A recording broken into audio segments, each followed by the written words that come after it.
Hey everybody, welcome to another episode of Mac Yak. Tonight we have a guest we've had on. This is your third time, I think?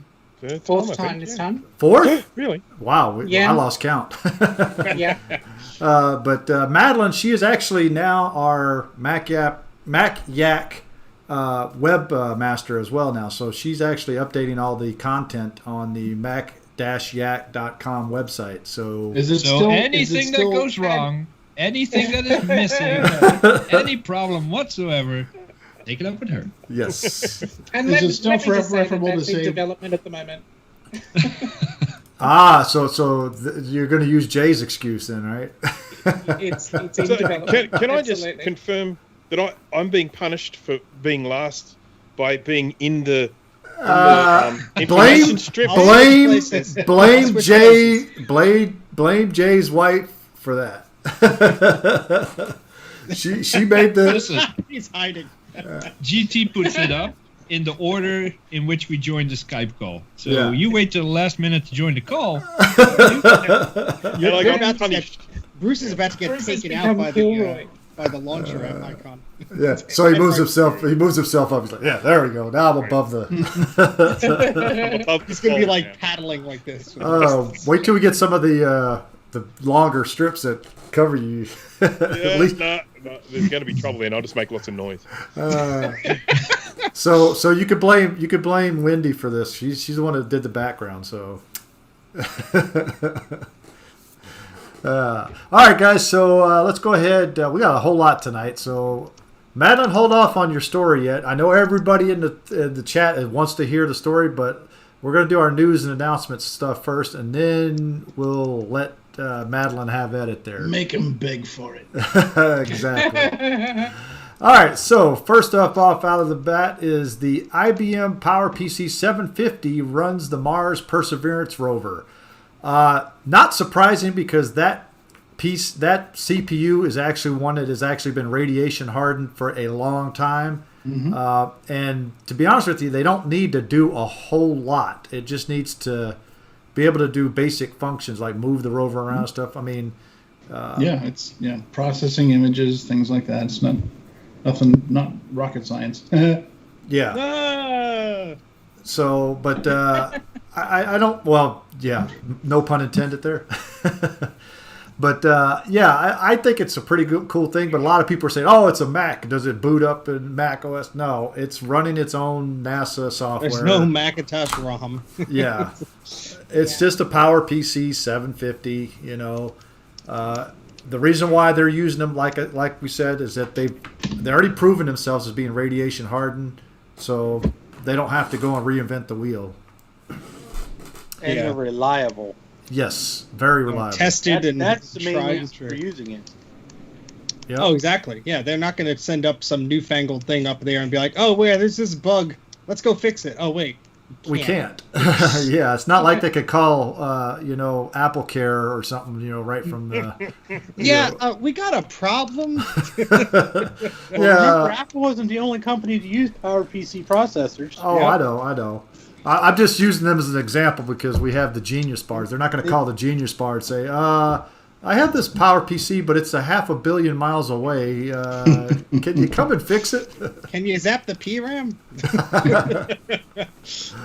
All right. Next one is the M1 Mac user says the Apple ID was held hostage when his payment failed. Yeah, what's this about? I don't know. Who put that one up in here? Well, you have to read the article on this one because the devil's in the details here. There are two instances, or at least two instances, where the individual.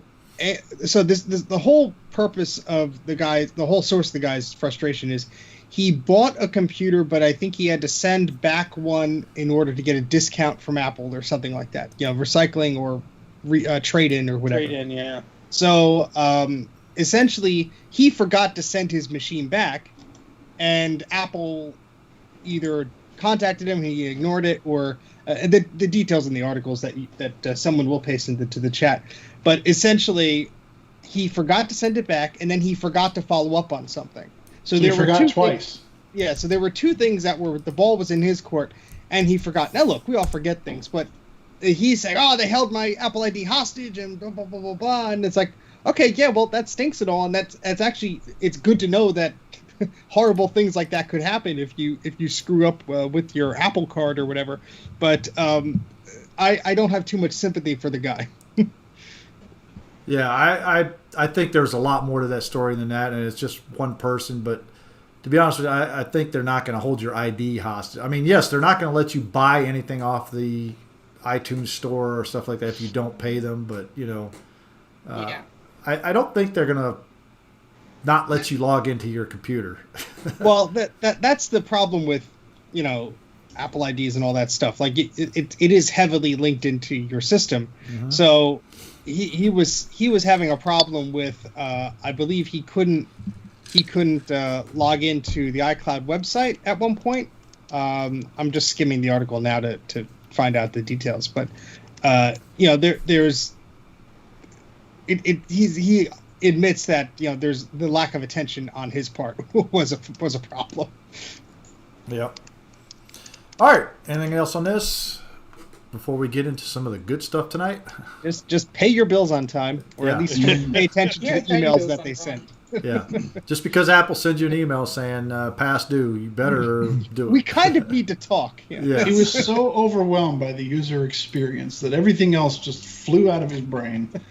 He was just loving that M1 Mac. I bet if he told Steve Jobs that, Steve would have been like, yeah, all right, we'll give this guy a pass. He likes the product. Speaking of talking about telling Steve Jobs stuff, we got Madeline on tonight because she has a very interesting story. So, Madeline, it's all yours now. Do I? A very interesting story.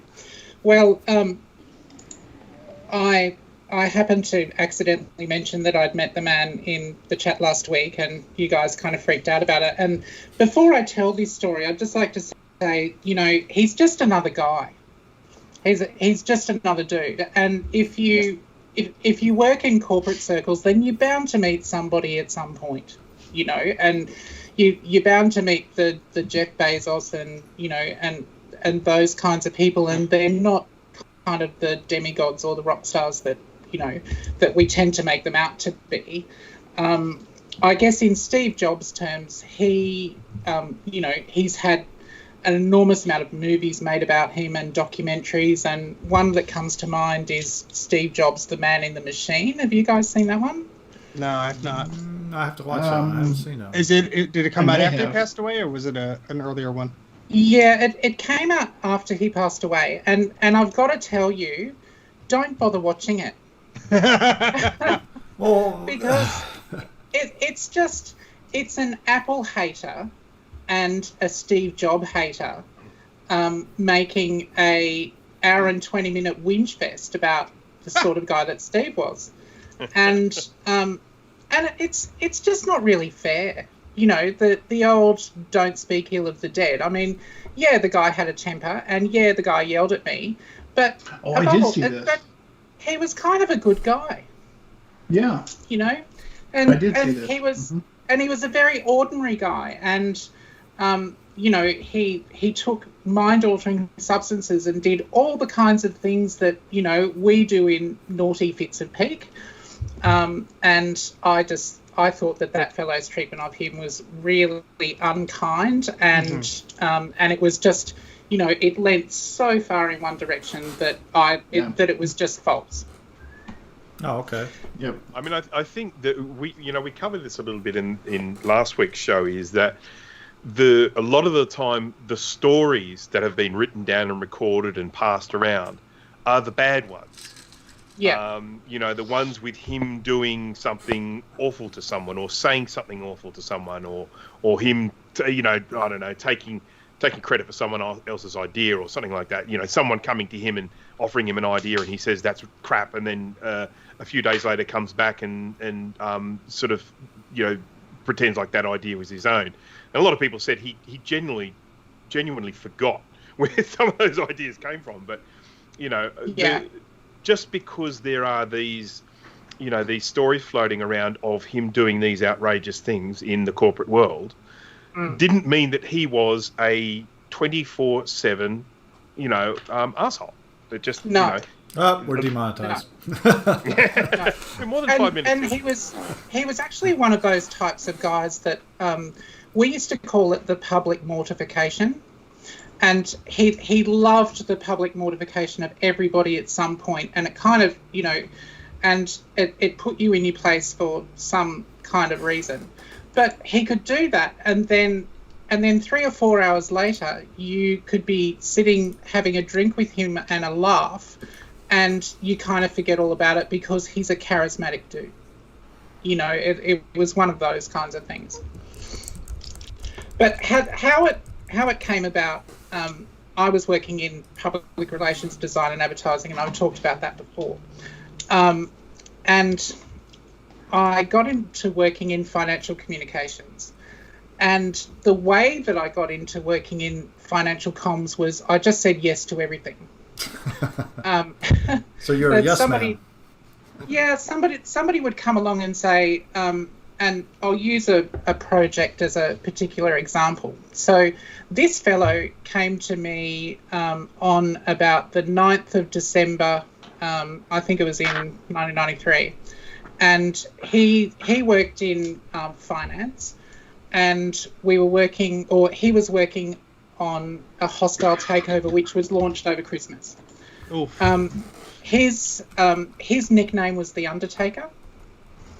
And I'd never worked on a hostile takeover. Yeah, it was awesome.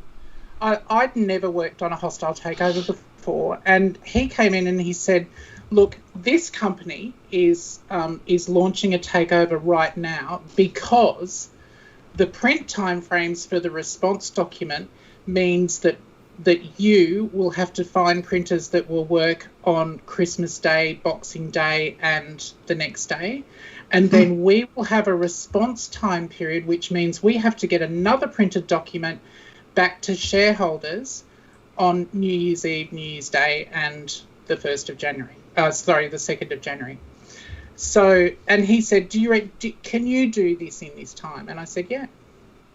And so we're sitting in this meeting, and basically it was an open project, so I didn't have to quote it. I could bill this guy out at $95 an hour, and and that was all fine. And it didn't matter how many hours you worked, you got paid for them. So I said yes, I could do it, and then walked out of the meeting and quietly freaked out, and just held my head in my hands and went, "How am I going to make this happen? This isn't nightmare," So. So you learned a valuable lesson, then never say yes to everything, right? No, I didn't. No, for these financial comms jobs, I just went on and said yes to them because I went to a friend of mine that owned a very big print firm, and I said, okay, I have to get your guys to print this job on Christmas Eve, Christmas Day, Boxing Day, and and potentially all of that week. How much is it going to cost me for you to open over that period? And he said it's going to be too expensive. I said, David, I don't care. I don't care what the figure is that you present me with. We have to get this done, so therefore you come up with a figure for me. And he came back the next day and he said, well, look, it was a really big print job. So we're talking, $250,000, $300,000. And he came back and he said, it's going to cost $136,000, Madeline, for me to pay the guys over that period. That's factoring in, a $50,000 fee because I can. And I just went, okay, all right. So I went back to the client and I said 136 grand. And Undertaker says to me, is that all? So in this particular case, the takeover bid was put forward by a company that traditionally did this over the Christmas period because it was next to impossible for people to respond with printed documentation. So the other thing that you had in the 90s was, as well as this print component, was you had this thing called pre-press film. where it had to go to another trade house. You had to get the film work done, and then that went to the printer, and that's what they make the plates from. And that was another 3 or 4 day process. And I found a supplier for that as well, and I knew these guys pretty well. But they were kind of unreliable. So throughout this whole period, I was catching 2 hours sleep on the office floor for 6 weeks. And I was literally working day and night. And I was paying people to do other work that the studio had, and they were kind of looking after, 9 to 5 business, but I'm sleeping on the floor for a couple of hours and keeping going. And one instance that comes to mind is lawyers came to me with changes at 2 o'clock in the morning once, and there was literally about 50 changes to this 150-page document on every page. They had it marked up with red pen. And I've looked at them, and they wanted them by 9 o'clock in the morning. Yeah. And I'm looking at this document, and I just said, Undertaker, mate, I can't do this. There is physically too many changes. I cannot get this done in this time. And he stood over me and pointed his finger at me, and he said, you will get this done by 9 o'clock in the morning. And, and he was having a bit of a tantrum. And I said, all right, I'll do the best I can do. And, I rushed them through. I got them done by 9 in the morning for their board meeting. And it was all great. Doing that one thing with that one guy led to a whole bunch of other financial communication projects. Like, I did nicely out of that project. I probably billed them about, 40 or 50 grand over that period. So the 2 hours sleep and the 22-hour days were kind of worth it in the end. And this guy, the Undertaker, tipped me into a whole lot of other financial comms business. And there were a bunch of projects that were like this. And there's nothing like word of mouth. Yeah. And the thing about these finance guys is when you go the extra mile for them, like they have this kind of, you do the transaction, and a transaction can be an IPO, like an initial public offering with prospectuses and stuff, or they can be hostile takeovers, or they can be, a bunch of stuff. They have, when it's all done and it's successful and, things go well, they have a dinner at the end and they give you bonuses. Like, it wasn't anything for these guys to give you a 20, 30 grand bonus, just hand you cash or a check at the end of the day and, Wolf of Wall Street style and go, there you go, thanks for the effort. So it kind of destroyed relationships on one hand, but on the other hand, it was kind of worth it. So anyway, that's how I got it. Leads me into the Pixar story. So, but the Pixar story happened at the next campus in Redwood. And we're starting to lose your audio a little bit there. Was it next? Oh, are you? Is it okay now? It's okay now. Yeah, it's just. Okay. What I just wanted to ask, what year around this time was it? It was the end of '94. Okay. So, you say this was at Next? Yeah, it was at the Redwood campus. Yeah. All right. Which was it was a beautiful place, but the end of '94, you kind of you've got to understand the position that Next was in. They were not manufacturing hardware anymore. They'd become a software company, and there were.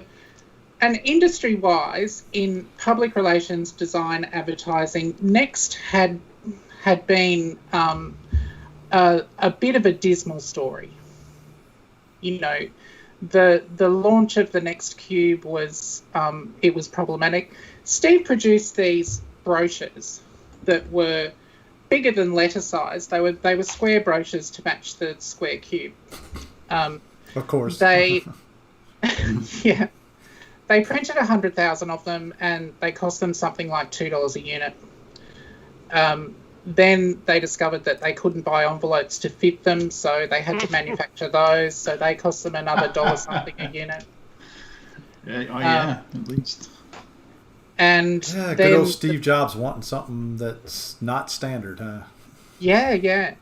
And then the postage on them was like $2 something. Wow. So these brochures ended up being like a $500,000 or $600,000 production, and they were 6 months late. Oh my God! So they 6 had months. Yeah. So they had salespeople going out to college campuses and to big business, and saying, "We've got these wonderful machines," but they were handing them photocopied bits of paper for 6 months. It was a bit of a nightmare. Anyway, so over that kind of 89 to 94 period, I was a card-carrying member, and this was a bit of a dodgy organisation. I was a card-carrying member of a thing called Arc Directors Against Futura Extra Bold Condensed. Oh, yeah. I thought you'd get a laugh out of it, Bruce. I don't mind Futura. Well, extra bold condensed is a very ugly font, I think. Yeah, it is. Yeah, and Futura is on the moon. Let's face it. It's kind of a good typeface.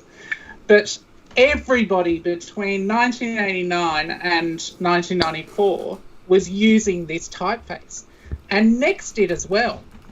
And one of the things that I used to do back in the day was I would write people letters, and I'd say, look, and I wrote one to Steve Jobs at Next, and I said, look, this was a phantom group. It was a phantom organisation, but it was some designer in Britain had done this award-winning series of advertisements saying things like, if Saddam Hussein were a typeface, he would be big, he would be bold, he would be Futura Extra Bold Condensed. Right? So lame.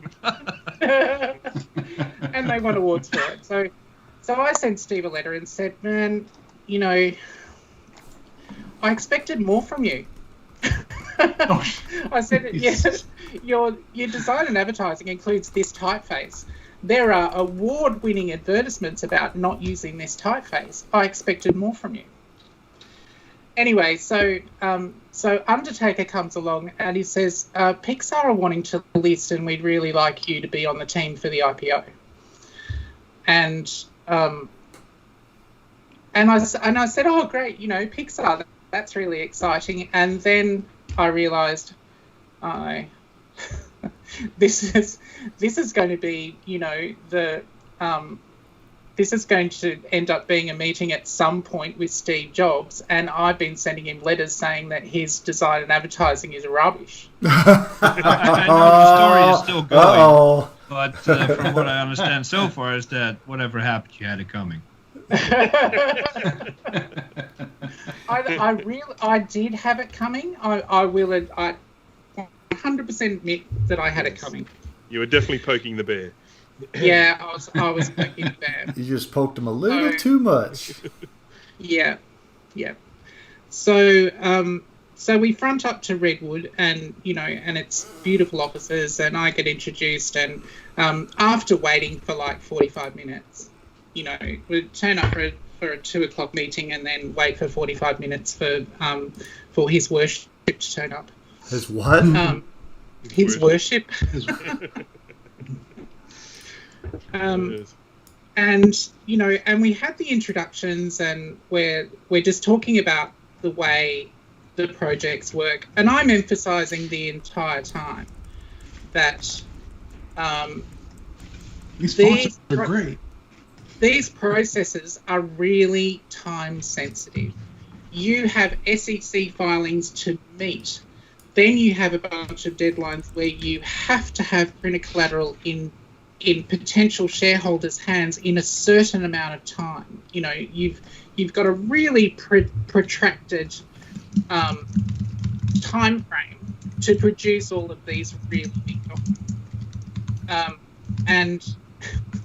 And I said, you can't be doing what you did with the marketing brochure in 1989. And that was my first mistake. Oh, shots fired. That was my second mistake. My first mistake was sending these other letters about future extra bulk condensed. And something snapped. And, you know, he was a lovely guy up until that point. And from what I gathered from people that worked with him, he had a very different attitude when it came to Pixar than he did with Next. But I was stepping into the Next territory, you see. So, and I must admit, when I first met him to the meeting, part of me was going, oh my God, it's Steve Jobs, you know, I've had one of his computers since I was 13 years old. And, you know, just all of these things are going through my mind, and I was a bit awestruck by the guy. But then you get over that in a few minutes, and then, you know, everything just becomes regular. Yep. And he just snapped. At that point, at that point when I said you can't be doing what you did with, you know, the 1989 brochure, well, then he was exactly like this financial comms guy, you know. He's standing over me and pointing the finger, and he's doing his public humiliation thing with me, and saying, you know, who am I to talk about that, and what have I worked on in the past, and I've seen some of your work and it's crap, and, you know, what you're talking about today is crap. And I had a conversation with a guy named Jay Chiat. He's got Chiat Day, and they'd done a whole bunch of Apple advertising. They did the 1984 commercial. Well, Steve Hayden wrote the 1984 commercial. Jay Chiat was the creative director. If you ask me, it doesn't matter who directed it. Those two guys came up with it. And he'd said to me, look, this guy is going to tell you that everything that you put in front of him is rubbish. And he's going to dress you down over it. But then in a couple of days, you can go back, and sometimes you can represent the same concepts, or you can tweak them slightly, and he'll warm to them, you know. So I kind of figured that was all I had to do. I just had to get through this humiliation part. My friend Undertaker is next to me, and Steve's standing over and pointing the finger and carrying on. And he's kind of rising in his chair, going, you know, what do I do? Do I protect him? What do I, you know? I could just see that he was upset about the whole scenario, and I'm just putting my hand, like, kind of in his direction, going, no, it's all right, it's all right.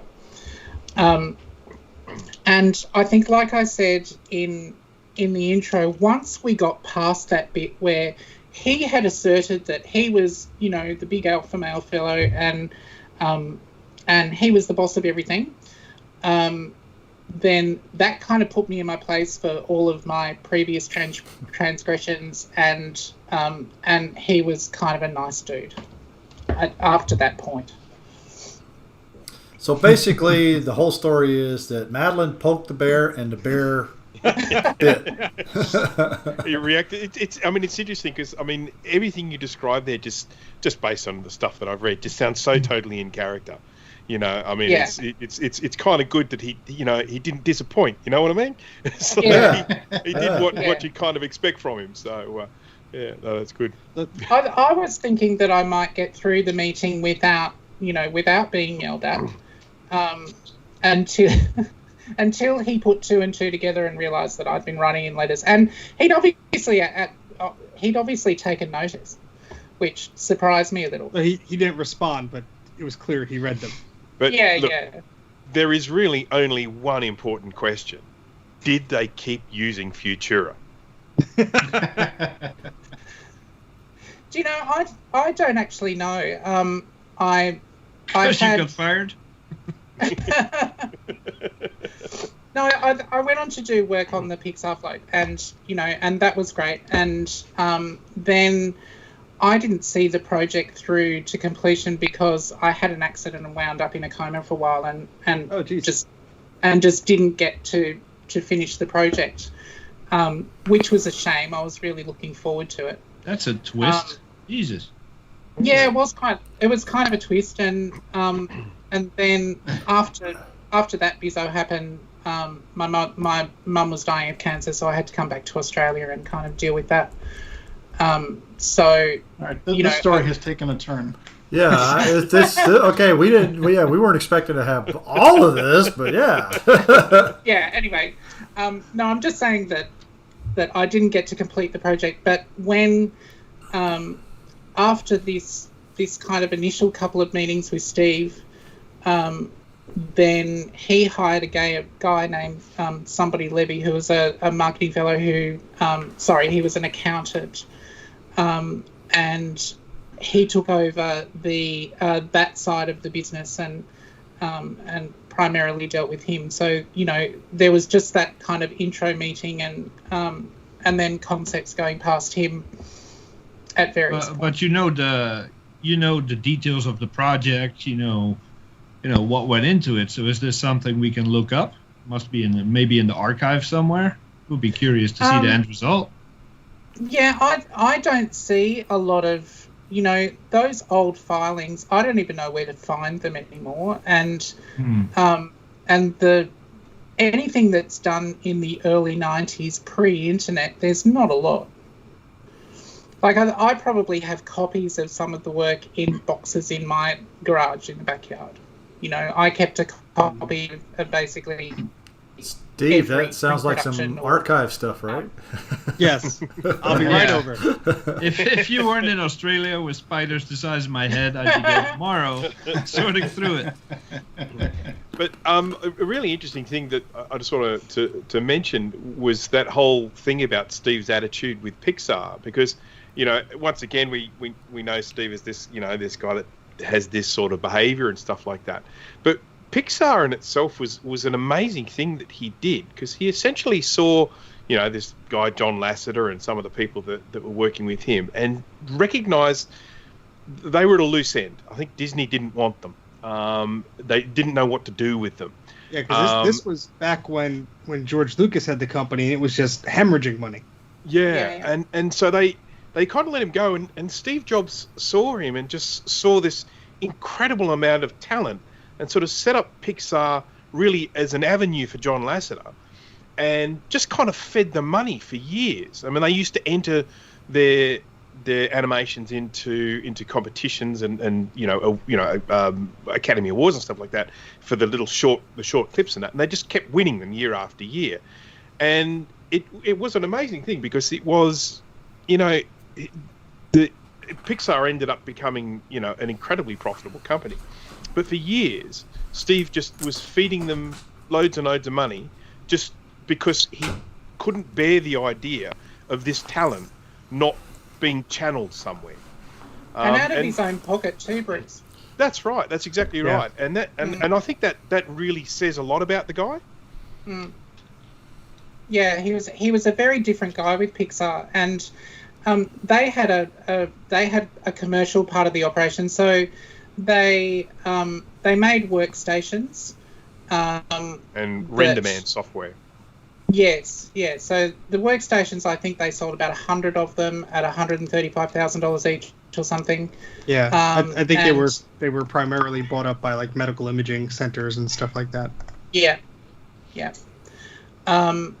It was an amazing story. They did commercial work as well, so they did advertising work, and they did some work for other motion picture companies. But it was a lovely story. But he did hemorrhage money with it, and basically that whole IPO process all came down to Toy Story being successful. Mm. That he made such an incredible gamble on that, and they timed the whole IPO process so that it would coincide. So that they had their initial public offering going out to institutional investors. So, you're talking about like the Goldman Sachs and those kind of people. You had all of this material going out to those guys and roadshows going out to those guys, coinciding with the opening weekend of Toy Story. They did not know how that movie was going to perform. Nobody had done one before. The only thing that they produced were those were the shorts like Tin Toy, and fortunately, and it paid off. So Toy Story made in the US alone $30 million in its opening weekend, which is a massive amount of money for 1995. And from Steve hemorrhaging money and propping up these guys one day to waking up the next day and owning 80% of a $1.5 billion company. That's essentially what it was. Yeah. And I don't know if it's still the case, but up until quite recently, I think it may well still be the case, Pixar was the only studio that had never had a single box office flop. Yeah, right.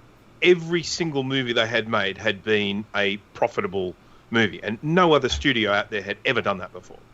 Now, I don't know if it's still the case, and obviously now they've just been gobbled up by Disney again. So, but now it's going to start. Yes, that's right. Now the flops are coming. Yeah, exactly. Well, yeah, it's so interesting though to hear firsthand the dynamic of his personality, but it's obviously reading a few of the Pixar publications and things like that were tell the story of the company.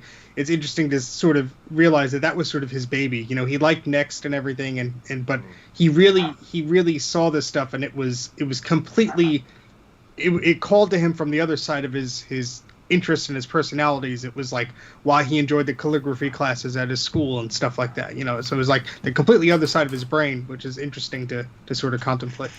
Yeah. It was like he was two different people. The machine manufacturing business and the software business was one side of his. I guess his business personality where, he was a bit of a monster sometimes, not all the time. And like you say, the Pixar business was, it was creative, it was fun, and, it doesn't matter if you make any money, but it's a good luck at the end of the day was his kind of attitude towards it. There is a movie on, I think it's sort of iTunes. I think you can buy or rent or whatever, a documentary on Pixar. And if people haven't seen it, I highly recommend it because I mean, it's just a fascinating story. Which one are you referring to? Let me just check. Let me check. Is it just the Pixar story? I think that might be it. That's an excellent. That's excellent. I'm almost certain that's what it was. And it just talked about everything that they did, the ground up, pretty much everything that we've just been talking about here. Yeah. And it's absolutely riveting, start to finish. I recommend anyone watch it if they haven't seen it. Yeah, it's the one from 2007, I believe, because I went to an exhibit in 2006. And they showed clips of it, and it's actually directed by Leslie Iwerks, who was a granddaughter of Iwerks, who was one of the first animators at Disney back in like the 30s. It's pretty because that in itself is actually part of the story, in that animation kind of died. I mean, sort of really interesting things happened. To the concept of cartoons and Toy Story, when it was successful, virtually destroyed traditional cell animation. Yep. Now it made a comeback, but for a while there, no one was prepared to invest money in a traditional cell animation film. So you had all of these cell animators that had been working for years, all of a sudden without a job, and it wasn't really their fault. I mean, yes, there had been some animated movies that had flopped, but it wasn't because of their animation. It was because of poor stories or bad release dates or whatever the case may be. And so it was an interesting thing that once Toy Story was successful, everyone was like, oh, we need to do 3D. That's all the kids want these days. They want 3D animation. Not realizing that it's the story that made the film enjoyable, not just the technology. that's another really interesting part of that story, and that was the first draft of Toy Story was terrible. Woody was an aggressive, horrible character, unlikable character as they originally did it. And when they did the first sort of test where they just used mainly sort of drawings and stuff with the voices, they showed it to a test audience, and they just said, "This is terrible. It's awful." So and part of the reason why it was so terrible is Disney kept saying, "No, make it edgier. Make it edgier. Make it edgier." And so they're like, "Okay," because that was their first movie, so they just decided, "Okay, we guess we have to listen to these people." And then when they threw all the notes in the trash, it made the film much better. Yes, they made it how they wanted to. And the beauty of a story like Toy Story, and it's the key with any kids film that's going to make it big in the box office, is that adults can enjoy it as well. So you need stuff on different levels. Yeah. And they've just always done that so well. I saw it in New York City for the first time in the cinema, and there were no children in the audience at all. You know, it was all adults, and it was a laugh fest from beginning to end. The interesting thing about Toy Story was the deal that Pixar made with Disney to distribute was really, really bad. Oh, yeah. Yeah. You know, they were taking 12.5% of the box office take, and that was it. Everything else went to Disney, and merchandising went to Disney. It was a terrible, terrible deal. Wow. And they did a 3-picture deal apparently, and after the 3 pictures was up, they renegotiated and went 50% with them. So they got a bit of deal in the long run.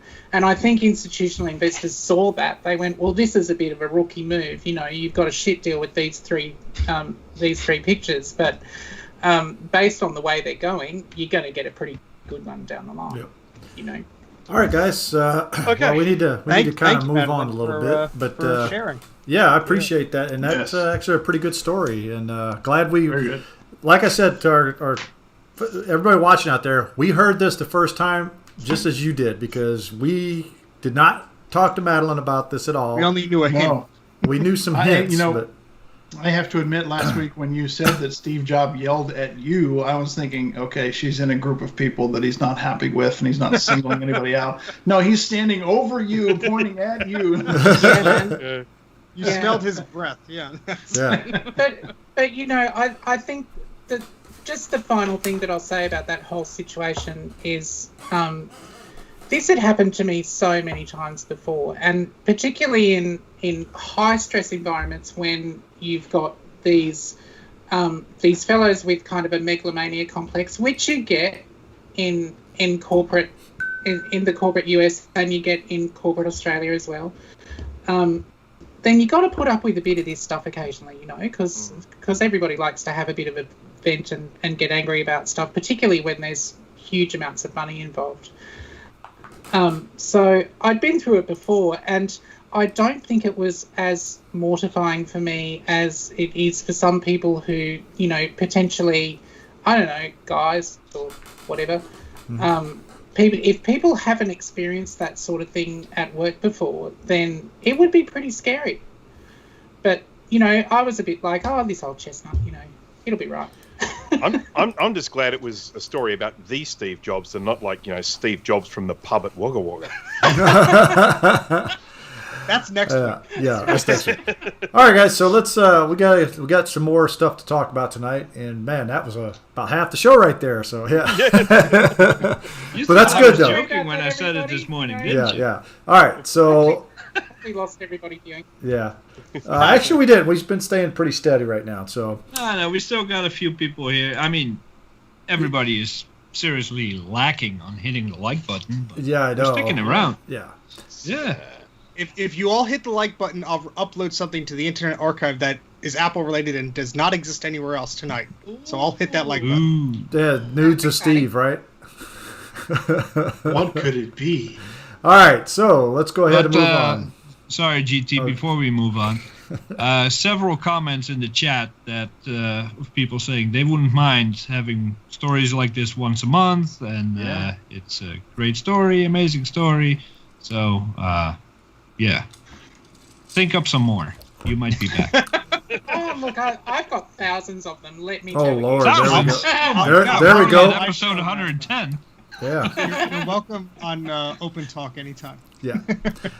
All right. So let's move on to our next topic of the evening. And this one basically came out because I saw an article, I'm pasting it as we speak here, that showed that because of the new M1 Macs out now, that the price of all of our older Intel Macs is seriously on a downslope. In other words, they're not holding the value that they used to anymore. Because, as everybody knows, that the new M1 Mac came out at a price point of about exactly the same as, guess what, the Intel Macs, but yet it runs, 10 times faster than an Intel Mac. Yeah. So if you've got the choice of buying a 2019 MacBook Pro for $1,000 versus a brand new M1 MacBook Air that can run circles around that MacBook Pro for about the same price for another $200 more, what are you going to do? You know, we knew this was going to happen. I mean, we talked about this happening, and at the end of the day, it's fantastic for people like us, you know, who are all tight asses and buy second-hand computers. So we'll just end up with lots of cheap computers. So, you know, it's great. Yeah. Yeah, I'll take and this is currently affecting MacBooks, MacBook Pro, MacBook Air. Yes. Maybe the older MacBooks, if anyone actually thinks they have value. But this is going to happen with the iMacs as well. As soon as they put an ARM chip in there, iMac prices are going to go down. iMac Pro, Mac Pro. So, you know, I thought it would be at least 10 years before I'd get my hands on a 2019 Mac Pro, but it might be sooner. Yeah. Yeah, I was thinking the same thing, Jay. Yeah, and I agree with you, because if Apple's to be believed, where they're going to, you know, have software support for the Intel stuff, but, you know, as history shows, it only lasted a couple of versions of Mac OS before they said, nope, no more. And that could happen. I'll happily run, what is it? Does it run Mojave? I think. No, Big Sur right now. It'll run Big Sur. Big Sur. I don't want to run Big Sur. But if I can run Mojave on a 2019 Mac Pro, then I'll happily use that for the next 20 years. I think Catalina was the one that shipped with it. Damn it. It might be 64-bit only. It may be not even 32-bit architecture at all. So Jay's like, I need my Unreal Tournament. Yeah. But there is the 99 Unreal Tournament does run on. That's not the one Jay wants. Yeah, he wants 2004. Yeah. So I'm running a virtual machine on an M1 Mac. Yeah. It'll probably run better. It might. All right, but guys. So this is just something that I said, I came across, and I know it's going to affect everything. Which, like Bruce said, it's going to be better for us. Mm-hmm. Yeah. So, but for any collector who obviously can't obtain any of the current Intel Macs, you got some prices dipping in your favor. I think this will just continue as more models are available, because you got a laptop and you got a low range desktop. So as the iMacs come out, as the other machines come out, they're just gonna hit rock bottom, which is fantastic. Yep. Yeah. Personally, it doesn't affect me until the prices start coming down on the 2013 Mac Pro, because I just want one. All the others, the iMacs, the MacBooks, all that stuff, I don't care. I think that I love mine, Dana. It's a beautiful machine as far as I'm concerned. Yeah, I love it. Did you ever have any problems with the graphics? No. No, the graphics are great. I've got the D700s in it. I've got a 124 gig of RAM and a couple of terabyte SSD or something, and it's just a beautiful machine. I love it. Well, you either don't do any work on that machine, or you have a special prototype with special D700s in it, or you got extremely lucky. I said if I got one, I would probably still use my classic Mac Pro and then just use that one to play music or something. Dang, man, the classic Mac Pro just being relegated to being a jukebox. I can imagine that. No, I'm saying I'd use the trash can one to play music. Oh, okay. Are you saying that those D700s weren't common in them, Jay? Is that what you're saying? No, very common, and they have about a 99% failure rate of burning out, along with the D500s. Oh, okay. No, I haven't had any trouble at all. So you just do nothing all day then? It just sits there and looks Plays pretty. music. Yeah, well, I'm not Bitcoin mining with it, put it that way. That's a good segue into our next topic. I think. It's a very good is that- segue. It is actually a very good one because It's like someone actually read the show notes. there we go. All right, so I don't know if everybody's been paying attention, but getting your hands on a brand new GPU or even some of the second and third generation GPUs are basically scarce right now. The GPU I'm running in my Mac Pro right now, I think I paid around $375 for it brand new. It's a RX 5700 XT. Is now selling on eBay, used by the way. These are used cards for almost $1,200 to $1,500. Actually selling or listed? Actually selling because people can't get cards. I mean, What? Why? because here's the thing, and I read an article about this. I didn't have a link to it, but the article said that basically the boom in Bitcoin mining actually went on an uptick again because the price of Bitcoin has been going up again. So therefore, when the price of Bitcoin goes up, the mining starts again. So now these new NVIDIA cards and the new AMD cards, which is the 6000 series, which is the next version, that from mine, it basically is being snapped up by all these Bitcoin miners and being placed into doing mining. So that's the problem we have right now. And that's the reason why there's a big shortage of graphic cards. If you go into any store, Best Buy, Micro Center, you cannot find a decent graphic card. You could find one that's maybe 4 generations old, but a lot of people don't want to buy something that's been about 4 generations old. They want something newer. Yeah. I've got an RX 550 going cheap. Anyone else? You might be able to get some money for that now, actually. Yeah. Probably This more than you happened paid for it. a few years ago. I forget. I think it was the NVIDIA one. It had 3 numbers. It was like a 1000 or 1000i. Or there was some NVIDIA card that I was looking to get, and the Bitcoin prices just made them unobtainium. People on Craigslist had pictures of like a room full of them, like literally pallets of them, and they're 500, 600 over asking price for them. But you really don't want to buy those. Well, no. So I couldn't afford one of those. So what I ended up doing is I bought the card that was like 2 levels below that was 3 or 4 years old or whatever, and it was still a heck of an upgrade from what I was doing, and it was just for my gaming PC, so it wasn't like I needed it for raw processing power or some garbage. Yeah. And honestly, that card I'm perfectly fine with it. I think it's a 970 or something like that. It does perfectly fine for the games I play on my PC. So there you go. Well, Trina mentioned right here, and this I want to answer her question. There's a GPU that has been made just for miners, and she has a link to the article about it. I think I know what you're talking about because Linus Tech Tips did a YouTube video on that one.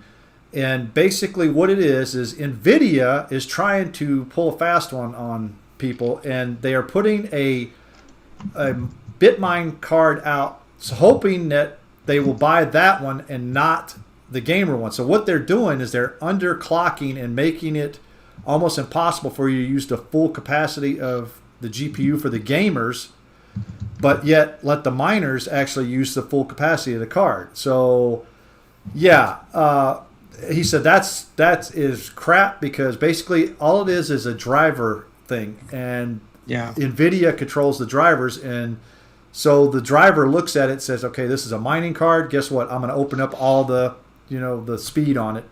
Well, if it's a regular card, they're going to be like, nope, I'm going to cripple your card.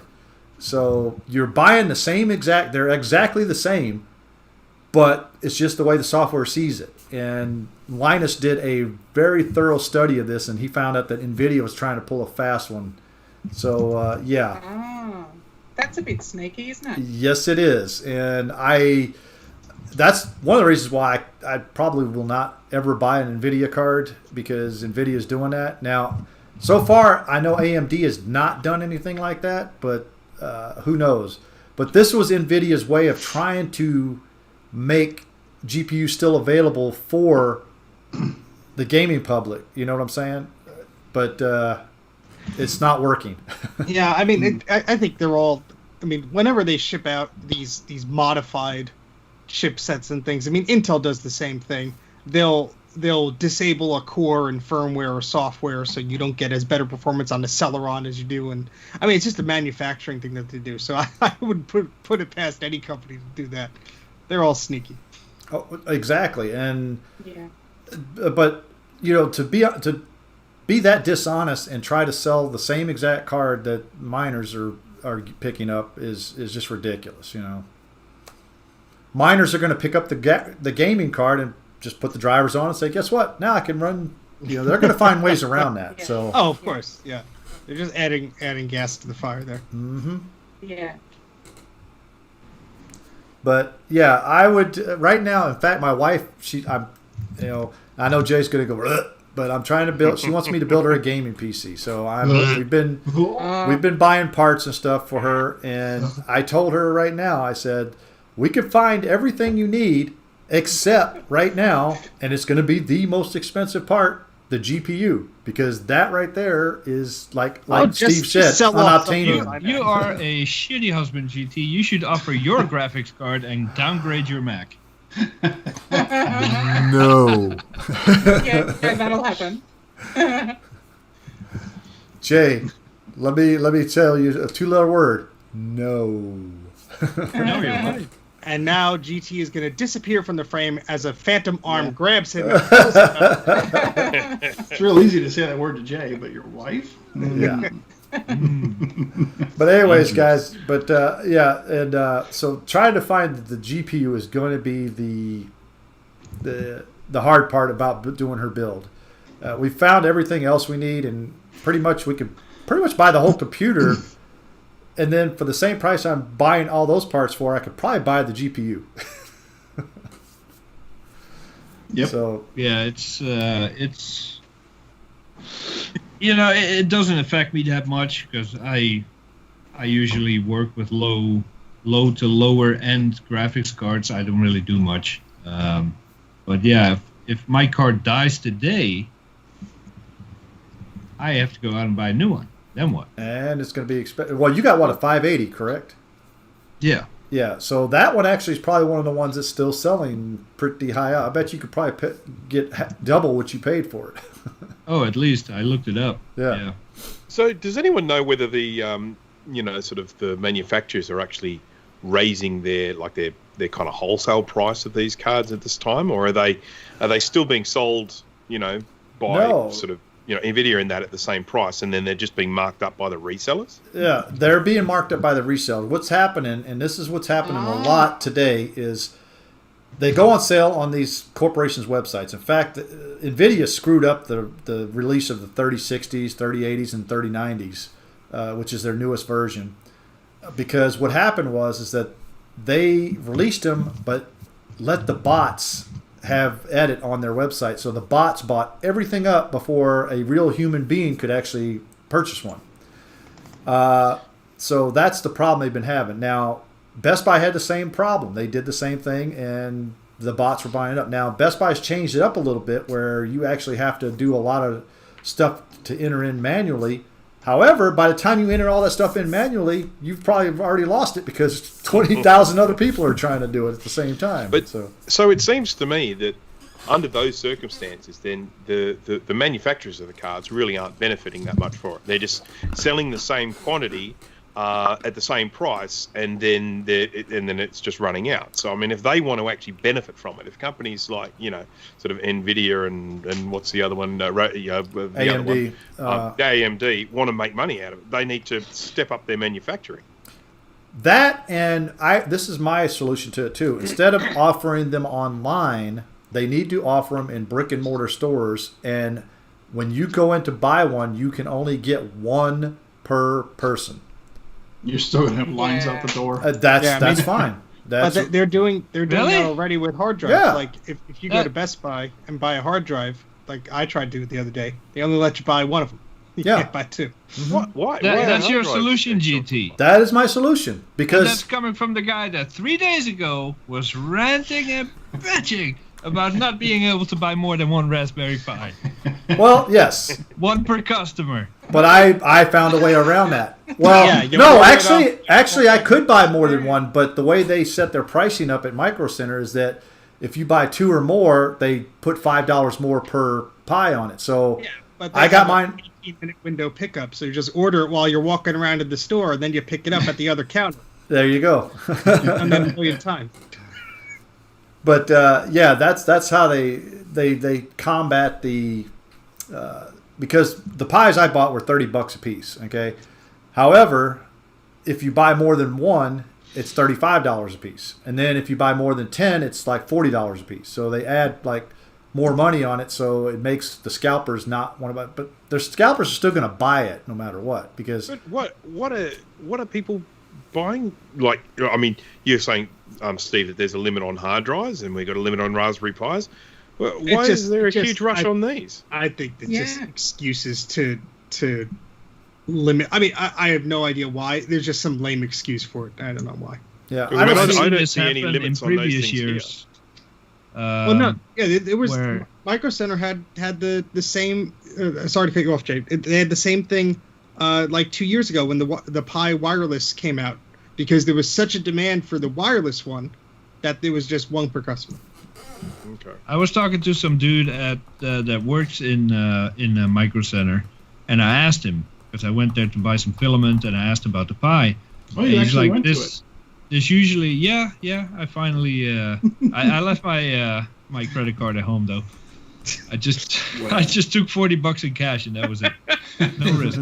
But he says the last 2 or 3 years that happens at the beginning of every year, mostly actually because of the 3D printing craze. Most people get their new printer around Christmas time, and then January, February is a rush on Raspberry Pis and fans and belts and all the parts you need to keep the average printer going, and that's why they limit it. He says it should let up in April-ish, but he says expect this to be a common occurrence going forward. Every year, beginning of the year, these things are going to be limited.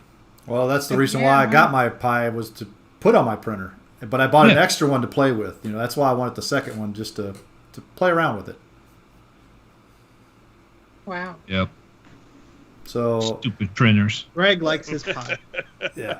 So we're still trying to get Steve to buy one, because now he's got that last video he did with the little keyboard connector thing. He needs a little case for it, so he needs to print something for that. Absolutely. I have too much other crap I'm spending money on. So unless just wrap it with electrical tape.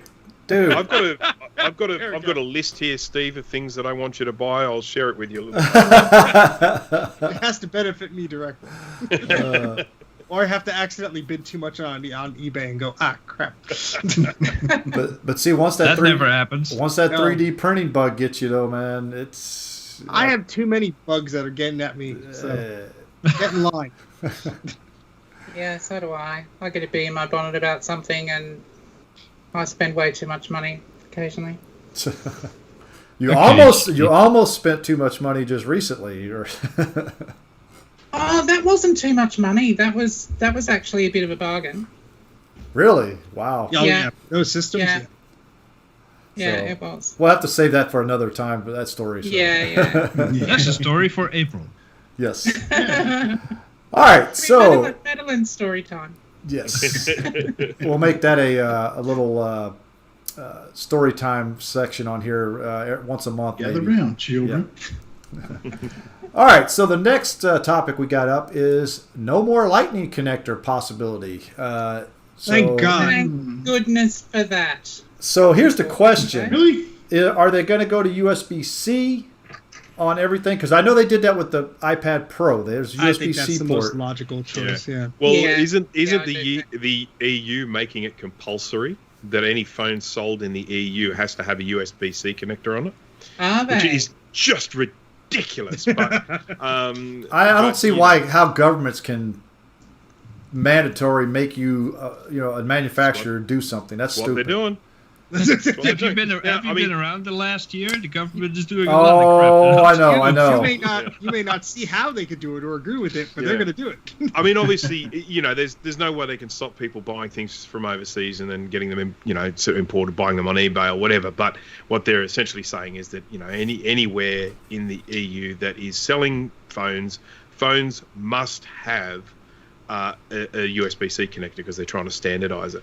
Now that in itself, having things standardized is great. I do like that, but fax machines were standardized, and how slow and useless were they? I mean, it was a technology that never really kind of got much better because you were locked into this kind of standardized things with faxes. It's not like they started improving resolution or anything like that. They were still at that lousy, whatever it was, 200 dots per inch or something like that for years. And I just worry about if they lock them into one particular standard, is that going to stop, advancement in that area? USB-C is a pretty good standard, though, Bruce. I'm fine with it now. I in all honesty, if Apple start bringing out, their phones with a USB-C connector, I'll be a little bit annoyed to start off with because of everything that I have set up now. But at the end of the day, I actually think it's a sensible move. Oh, yeah. Yeah. Yeah, the argument, and I put the link in the chat, the argument is that everybody has their dongles and their cables, and everything has to be thrown away and replaced. I'm fine with that. I don't like giving Apple my money, and I will have to buy some new cables or adapters or whatever. But if it means, if spending $100 in, I need a cable for my desk, a cable for the living room, a cable for my nightstand. If I have to spend $100 in new cables, and it saves me from having to wait an hour and a half to finish an iPhone backup or to export my video from my phone. Worth it. That right there, I actually agree with you, Jay, because the Lightning connector is still in the USB 2.0 standard. It's like it's slow. You can't do good work or downloads off your iPhone. And I'm not sure if the limitation is the connector. It's because we've had the same USB form factor that they went from USB 1 to USB 2 to USB 3 with exactly the same hardware. So why not make this faster? But I think it's the little chip that they put in there is limited because remember it's got like a proprietary chip in there that Apple put in there to do the swapping, I guess, or whatever. Well, it's also the argument I used to hear was the power consumption because the iPad Pro. The old Lightning connector iPad Pro could connect to USB 3 devices. So it's not a limitation of the Lightning interface from what I understand. From what I understand, it is a limitation of the power consumption or whatever Apple's excuse is that they don't want to put that in the phone. Because I'm sure they could have done that because they did it with the iPad. I would love to have the increased speeds of USB 3 on a phone because exactly for the reason that Jay is saying, I want to back up my photo library manually using a USB cable. I don't want to wait forever. I want it to actually, go at an increasing speed. And people say, well, USB 2 is 480 megabits per second, but that is the theoretical limit of it. Yes. You are not hitting those speeds when you are downloading a 4K video file or whatever. It is not that cut and dry. Yeah, well, especially when you're downloading a time machine backup over your network and monitor the speed. All the little files, yeah. You'll be lucky if you hit 10K a second. Yep. Well, if you ever unzip a folder, on your computer and you watch it, when you start getting to all these little small files, they take forever because it's got to go back, read the next one, write the next one, read the next one, write. It takes forever, especially like, for instance, downloading from Jay's Wired. If I do that, without zipping it up, and I do a directory that's got a lot of files in there, it takes forever because it's got to go and fetch that file, download it, fetch the next file, download it.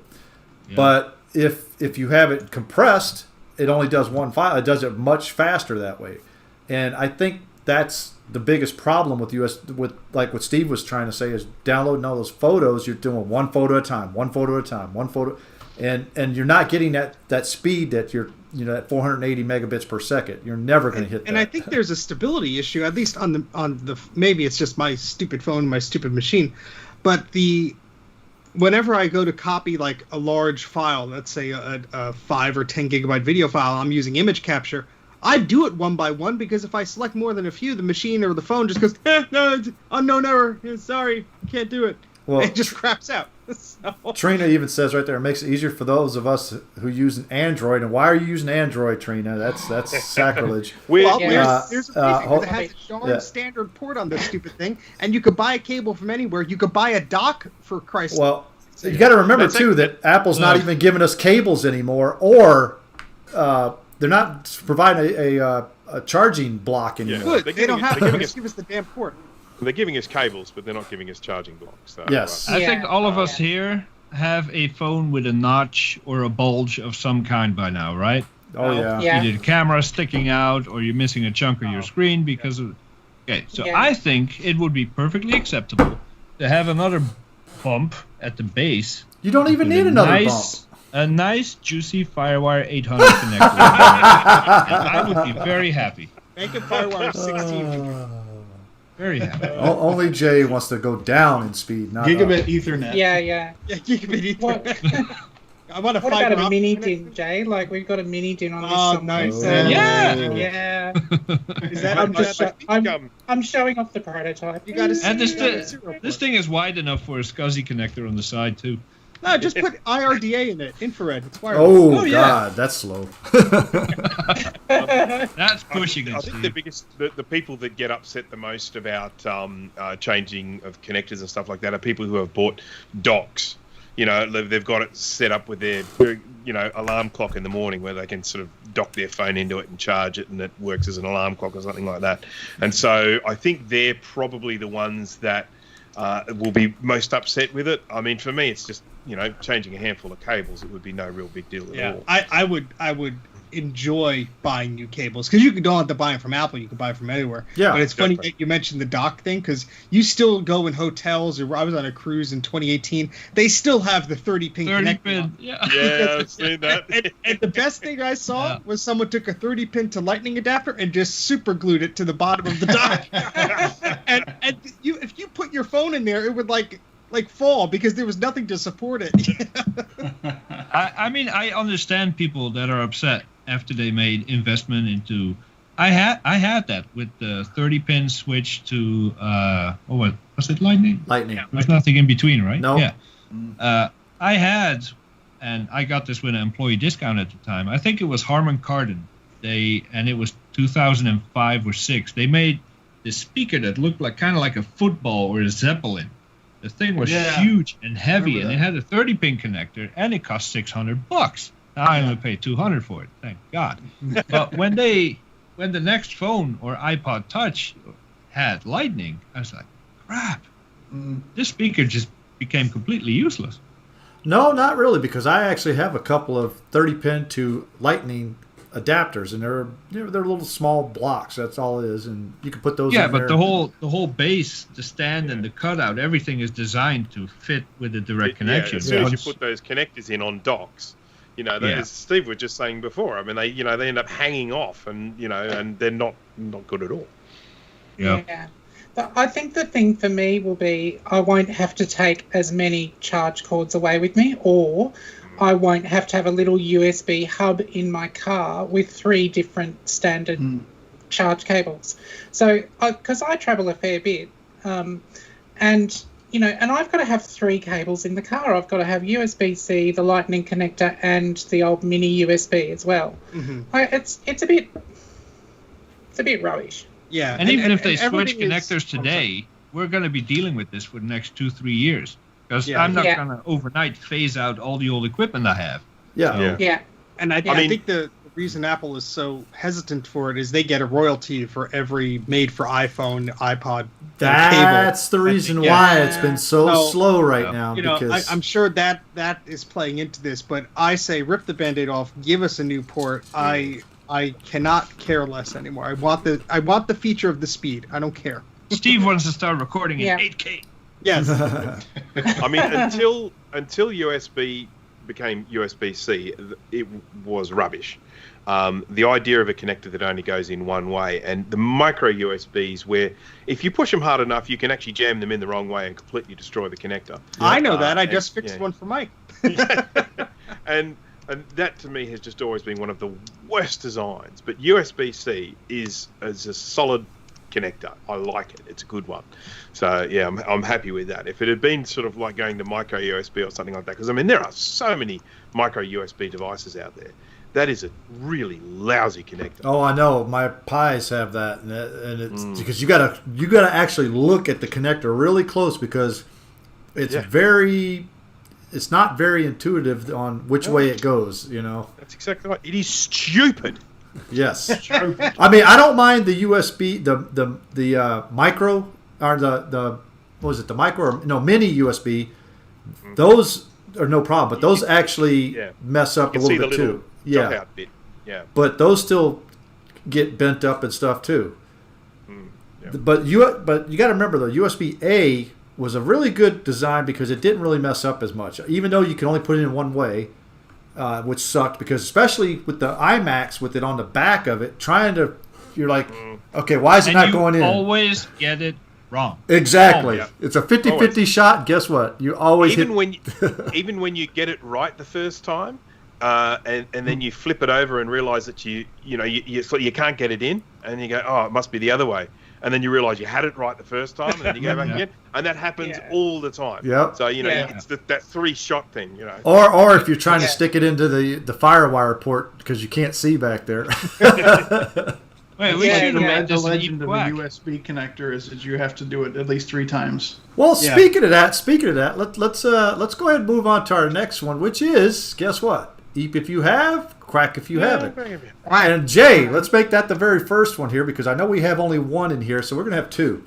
So, have you ever put in the USB-A connector the wrong way, thinking it was the wrong way the first time, switched it around, and found out, oh, I had it right the first time? Oh, every day. Eep. If anybody quacks on this, they are banned from the show. Yep.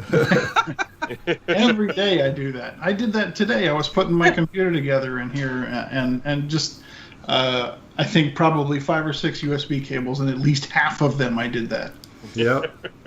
You start putting it in, you're like, oh, that's not the right way. You flip it, no, that's really not the right way. You put it back the first way, and it goes in. So what we have to do is we have to get that amount of time that everyone expends on that happening. And we need to work that out into a billable amount of time, and then send the bill to the inventor of the USB plug and let them know that's how much it costs. Their poor designers cost us. Yeah, and that's actually one of the biggest reasons that I hate PC. Trina. Oh, okay. She just said just teasing. So right here on my microphone, this cable right here. Can you see it? Yeah. I can. This is either the micro or the mini. I can't remember which. Mini B, yeah. The cable got pulled when I was taking my microphone out of here. Don't pull it now, or you're going to lose your audio. No, I'm not. But when I went to set it up, it was bent, and I thought that I had destroyed the USB cable. I was like, I don't have another one like this. I have to do a show tonight. So, yeah. Is that why that audio cable's sitting right there to hold it in? No, it's just laying there. That's the microphone. I thought you had it in there just to keep it pressure on it because I actually put a bunch of slack on it just so that it can go straight in and nothing's pulling on it. I'm going to have to get a spare one in case this one goes. You know how most USB cables have a design on it on one side? Yeah. And on the Mac, that design will always face up. On a PC, it's always upside down. It's infuriating. Here's the thing on Apple design cables, they actually have a design on both sides. They have the USB label on one side and then the Apple label on the other side. Yeah. So you're like, okay, which side goes up? And it's even more frustrating when you're working with USB ports that are vertical, like on the Mac Pro. Yeah. Because you're like, unless you've done it iMac, the iMacs are vertical too. The iMacs are vertical. Yeah. Well, I have a problem with the monitor I have from work. I've been working from home almost a year now, and I just figured out, because there's a USB hub under the back lip of the monitor. It's the most annoying thing to do when you're sitting down. You can't easily put them in. I finally figured out how to do it correctly because the ports are so for the edge of the monitor, and then there's this weird plastic spacing, so you just sort of have to feel it. But I go through the same thing of having it the wrong way around, but it's just infuriating. All right, so just before you go on, I'm just going to say I'm so glad you guys brought this topic up today, because this has been one of those things where I've been thinking for years, I think I'm retarded. No, you're not alone. You're not alone. No, it's a daily thing. I think why I actually spent money to mount 2 7-port docks, front facing, on my desk, so I would never have to deal with that ever again. But I bet you still put it in wrong every now and then. Nope. Liar. No, not the dock. If you never have to take them out, then yeah. Maybe if you had too much lasagna, that's... Yeah. That happens, yeah. Or Bailey's, right? All right, next, Eep Quack.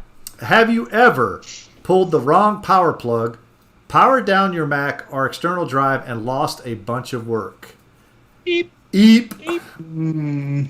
That's a half eep. I do it all the time, and I don't recall. No, there's no such thing as a half eep. I mean, what I mean by that is I don't recall ever losing any work for it, but I pulled the wrong plug all the freaking time. Yeah, exactly. That's a eep half. I can't recall ever losing a ton of work. Oh, we got a few quacks. We got liars in the house. Yeah. Look at that. Well, I think it's a two-part question. Have you ever done that? Yeah. And then have you ever done that and lost a bunch of data? I have never done that and lost a bunch of data that I can think of, but I have done that plenty of times. Yeah, I went on the computer this morning. I've been, especially at work when I used to do contracting work back at Fort Huachuca, lost or pulled a power plug out, and I was working on a document, and my dumbass decided not to save every so often, and yeah. Learned your lesson. Oh, yes, I did. So I have a follow-up Eep Quack. Have you ever accidentally tripped the on-off switch of a power strip in a similar fashion? Eep. Oh, yeah.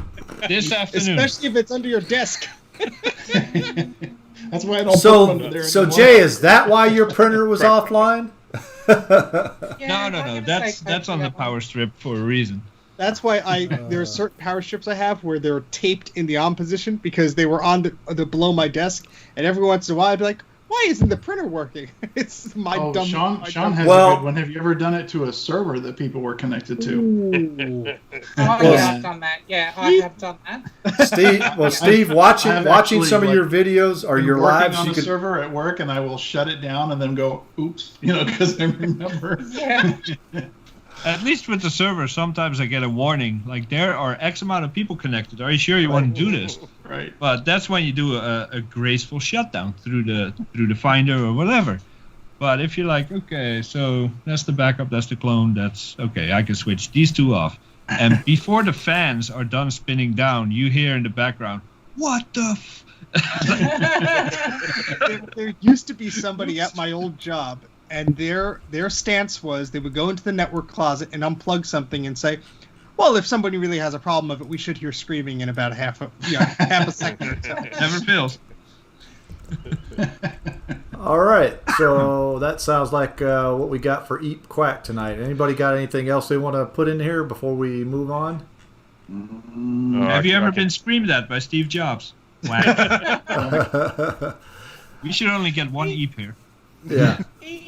Quack. Have you ever made changes to a server that made the server fail and never owned up to it? Come on, Bruce. Let's hear it. I need to hear this story. Come on, Bruce. Yep.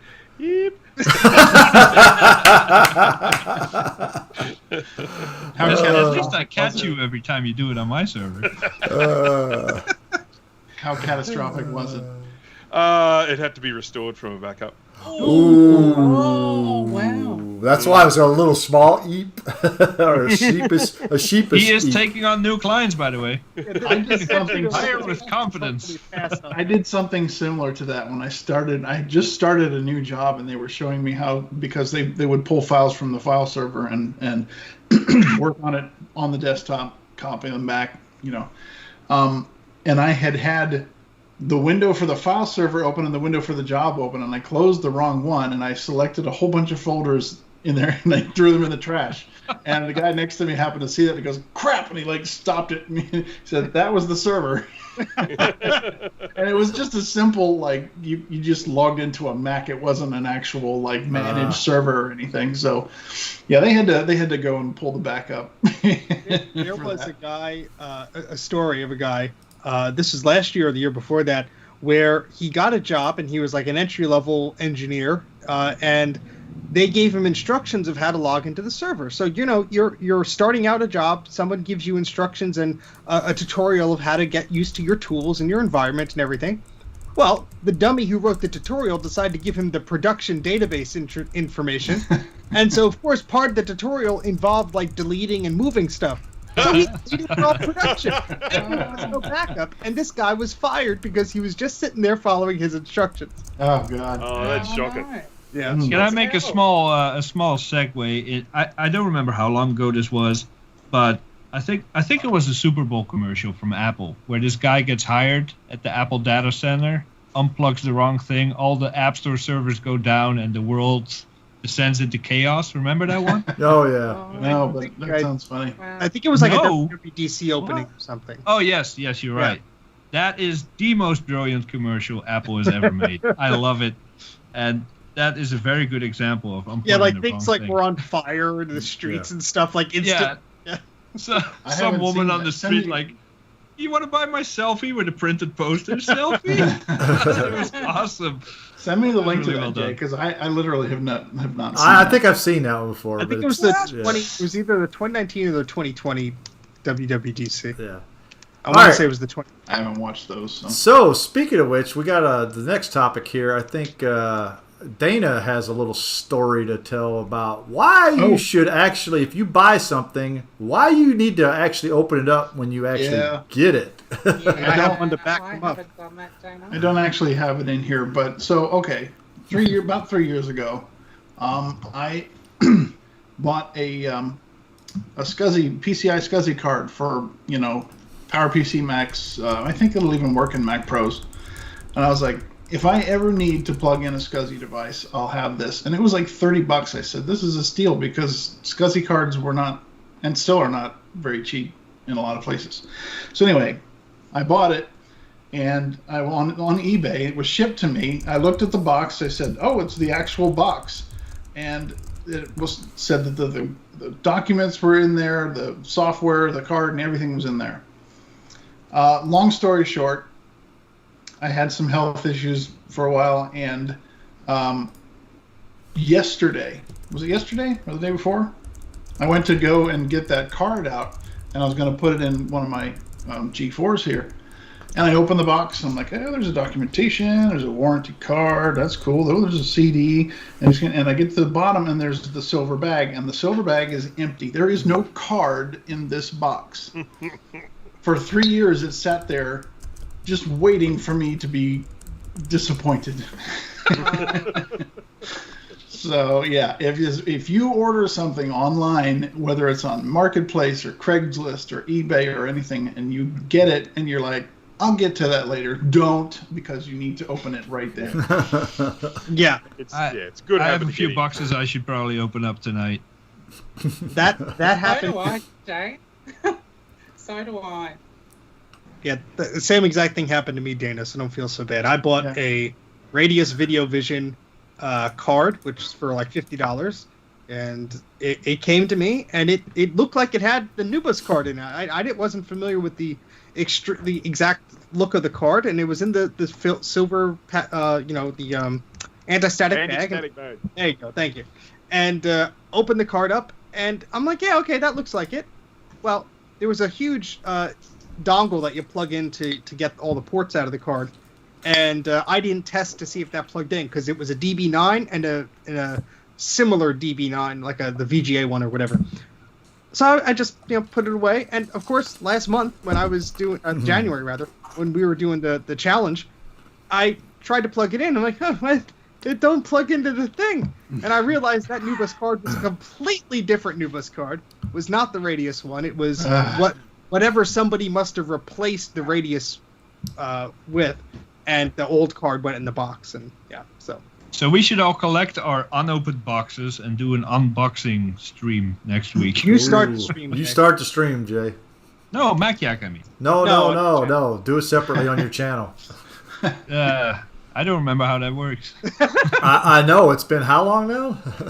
A few years. So yeah, open your stuff as soon as you get it. Even if you don't plan on using it, just inspect it. Jane and I's pain. Don't let it be your pain as well. Yes. All right. Next up is Marcintosh. Did I say that right? Marcintosh. Yes. Is that the next up? Yes. Yeah, we're skipping one. We're skipping one. Cool. You don't read the chat, do you? I have something to celebrate from Marcintosh. I don't have. It's officially begun, and there's already some good content. So somebody wants to post that link in the chat there. But I know that Steve has already done a live. He did that yesterday, as a matter of fact. And I think you kind of got fed up at the very end and kind of. Yeah. Kind of. Was there it was a performance. It was I so can't believe the close way to you persevered with that. That was just extraordinary. What was not witnessed was the 11 to 4 a.m. barrage of my insanity on that same machine just earlier that morning. So I was at my wit's end. So would I be correct in saying that hard drive simply does not work with that computer? Yes. And at what point did you become resigned to that as a decision? That was at approximately 12:30 a.m. this morning. And how long did you mess with that one hard drive until you figured it out? That one hard drive was about probably 4 hours or so. Gosh. The problem I had with the machine previously was there's some data corruption, either something is weird going on, and that was the previous, God only knows how many hours that previous morning. So fun times. Macs are fun. They just work. Hashtag Marcintosh. Hashtag Marcintosh. Yeah. All right, Stephen. Yeah, there's the link in the chat, marcintosh.com, and I also put the link to YouTube, which you could do yourself. In the search, just type in hashtag Marcintosh. You get a whole playlist with videos, and there's a lot of stuff in there already. We're only 4 days in. So. If you go to the Marcintosh page, Joe actually added a link that says content page, and you click on that, and it goes to that YouTube page. But we'll be posting stuff on there. If it's not a YouTube video, it's something like a blog post or whatever. We're gonna put some links on there. But yeah, keep looking at your social medias and putting that hashtag and see what else is coming up. Because there's a lot of cool stuff out there. I did that Macintosh Plus video. There's a live stream I did. I'm probably going to do more silly things, but everybody's been doing a lot of cool stuff. And I'm discovering new people that are doing Macintosh stuff on YouTube that have done tech stuff before, but not Mac stuff. Joe had a very interesting one about his Ethernet, so... The first one that comes up when I click that says, "My Mac Plus can beat up your Mac Plus." I was so disappointed with that. I did a fair bit of skimming of that video, and I do apologise to the creator.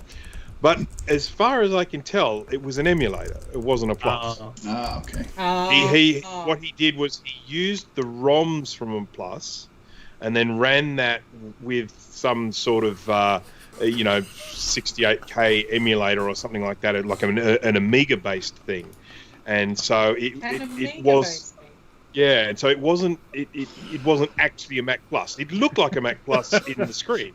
It wasn't actually a Mac. So. Can I just say something while we're mentioning Joe? Joe, if you're watching, Mac OS, mate. Mac OS. Mac OS, what? He says. Oh, he says Mac OS, right? Yeah. And I'll tell you, it's one of those things that it grinds in my ears, man. Like seriously, you may as well be standing there with a drill and drilling. I saw you getting triggered in the chat. Oh, I was so triggered. Please don't say it again. Please don't say it again. I'm going to slip my wrists. It says it a Macintosh Sad Max, To be fair, that's the first time I've actually heard anyone pronounce it that way. Oh, yeah, me too. Yeah. I had a friend a number of years ago who not only said Mac OS, but he said Mac OS X.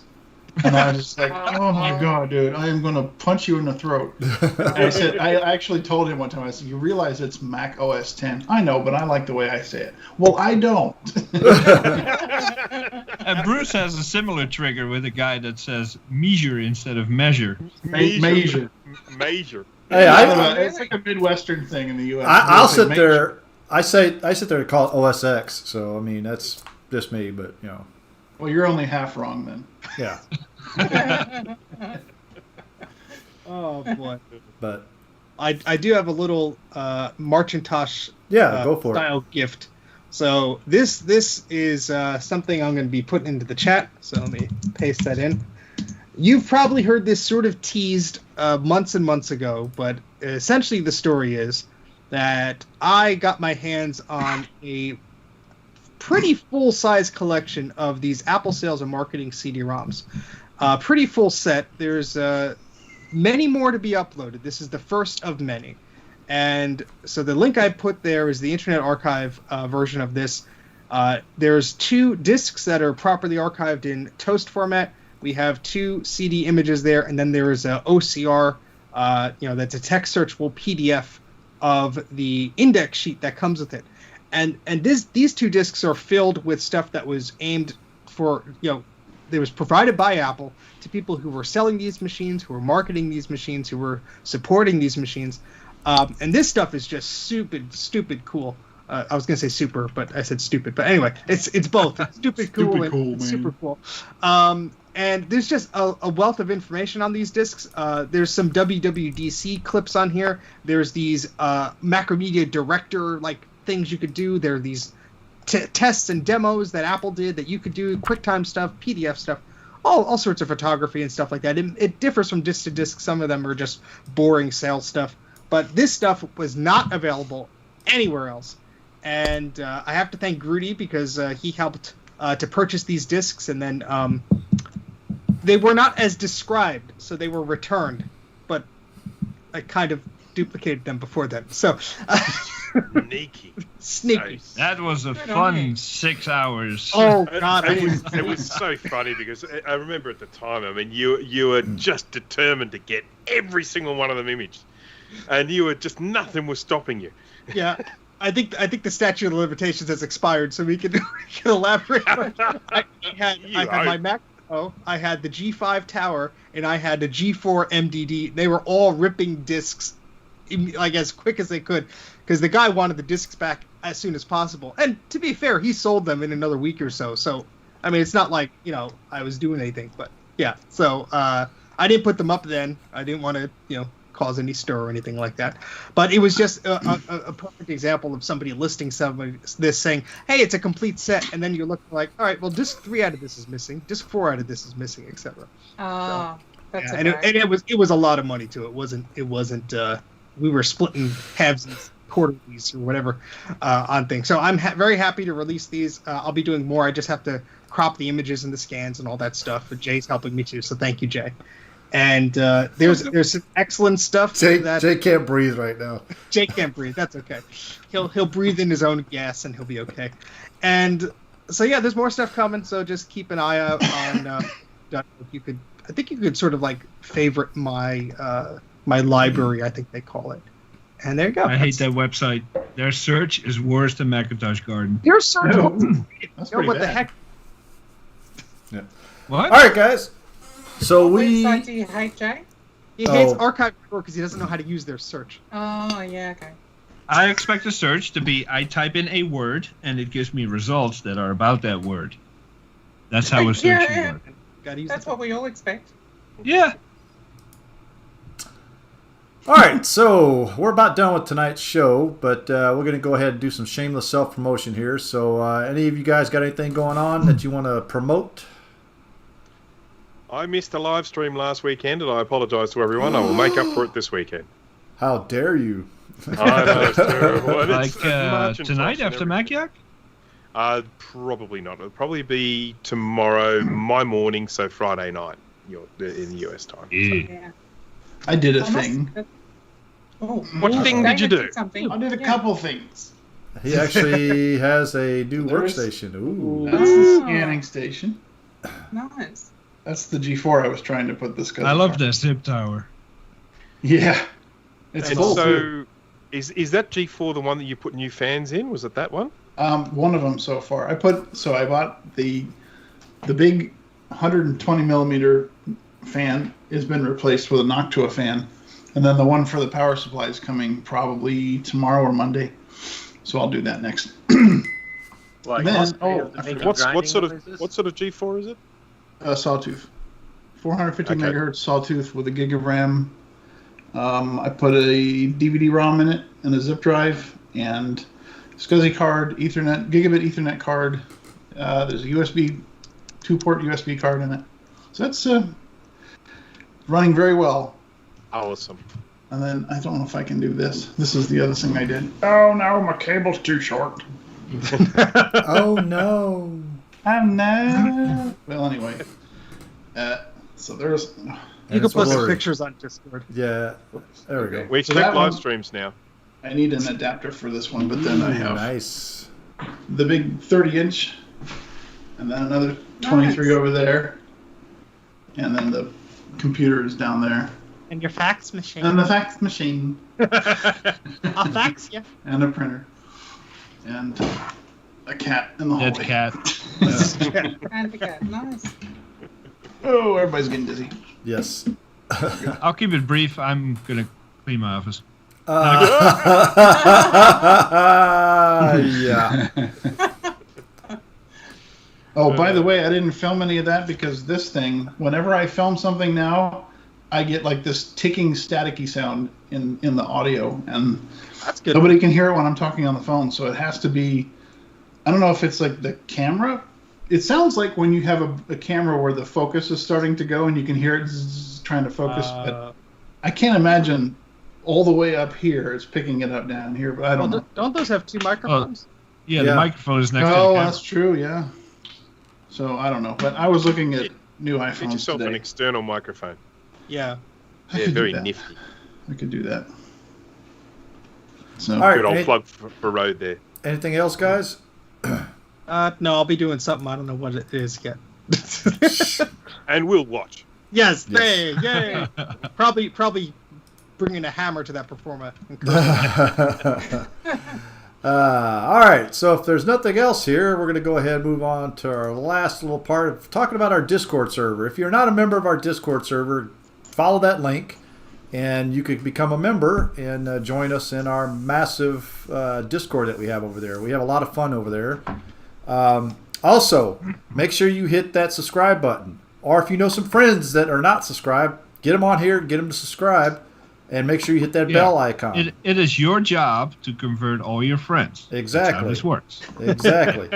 And I'm going to throw it to Bruce, and he's going to tell us to do what? Smash that like button. All right. Now we actually have to pay him $5 now because he said that. So, but, you know. But anyways, guys, it's been fun tonight, and I think we'll have Madeline on here more often. I think because that was actually a fun story tonight. We Yes. appreciate that, Madeline. Indeed. So My somebody, pleasure, I'm always up for a chat. Dan Rosado, are you on our Discord? I will go ahead and PM you those part numbers. He is. He is, okay. Yeah, he is. Yeah. I So- just have to get into my He Amazon better account be. more about that. Yeah, anybody watching tonight should be a member of our Discord. We have a lot of fun over there, so you guys come and join us. All right, but Madeline, thank you again for joining us for the fourth time. I lost count of it. I thought it was only What a third. horrible host. It could be four, who knows? But Yeah. thanks for having me, guys. Always love being on. Yep. And we'll have some more stories since she's got thousands of them. We'll have, Yeah, thousands. Her words. That writes about 1,000 shows. Yeah. I got stories too. One time I left my sock in the. No. No, not that kind of story. It's one time at band camp. That's a way different story. So You just said stories. You didn't elaborate. That's a different podcast. yeah. All right, guys.